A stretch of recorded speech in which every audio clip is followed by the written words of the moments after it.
माझं नाव पद्माकर हरिनाथ मल्ला. तुम्ही सायंकाळी कुठे बसलेले, काय नेमका प्रकार घडला? आम्ही आमच्या दुकानात, आमचा मोबाईल शॉप आहे, तिथं बसलेलो आणि 10:30च्या दरम्यान असा काहीतरी जोरान आवाज आला आणि राऊंड शेप झाला आमच्या काचेमध्ये. फ्रंटला जो ग्लास आहे ना त्याच्यामध्ये राऊंड शेप झाला.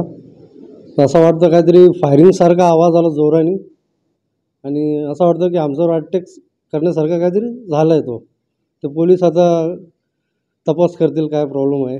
म्हणजे एकाच तुम्ही गुन्हा दाखल केला? आम्ही गुन्हा दाखल केला आहे, तक्रार नोंदवलं आम्ही. तुमची कुठं असं म्हणजे तुम्हाला काय वाटतं, कुणावरती शंका आहे का? शंका तर नाही कोणावर, शंका तर नाही सांगू शकत, शंका नाही कोणावर. ते आता पोलीस तपास करतील काय आहे, कारण की आम्ही रेकॉर्डिंग वगैरे सर्व काढलेलं आहे.